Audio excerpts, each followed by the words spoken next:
भारद्वाज जी ने याज्ञवल्क्य जी महाराज से कहा, मेरे मन में संशय, आपके हाथों पर ये संसार ही बेर के समान रखा हुआ है। कहने में मुझे शर्म आ रहा, लज्जा आ रही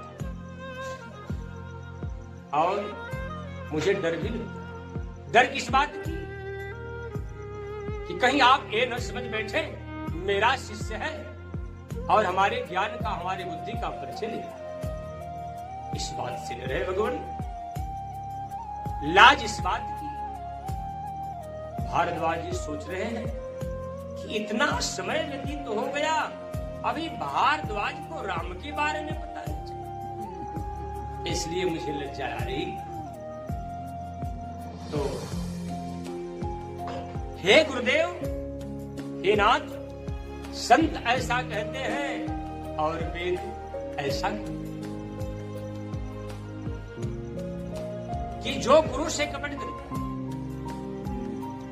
जो संत से कपट करता है, उसके हृदय में निर्मल ज्ञान नहीं होता। इसलिए हमें यही बताइए कि इस संसार में मैं राम को, राम के स्वरूप को कैसे जानूं? आखिर ये कौन है जिस राम के नाम का महात्म्य वेद गाते हैं, पुराण गाते हैं, भगवान शिव भी सदा जिस नाम को जपते हैं। एक रामचंद्र जी दशरथ जी के गोद में आंगन में डोल रहे हैं, एक नाम शिव सदा जप रहे हैं।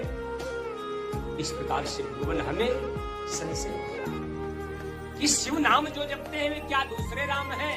ये राम जो दशरथ जी के घर में आए हैं, क्या ये दूसरे राम हैं? कृपा करके इस संशय उस समय याज्ञवल्क्य जी महाराज ने अपने शिष्य की संशय को दूर कर दिया। यद्यपि उन्होंने कहा कि भारद्वाज, तेरे मन में तो कभी शंका भ्रम हो नहीं सकता, लेकिन मैं समझ गया तेरी चतुराई को, इसी बहाने तुम राम कथा को सुन जाओ।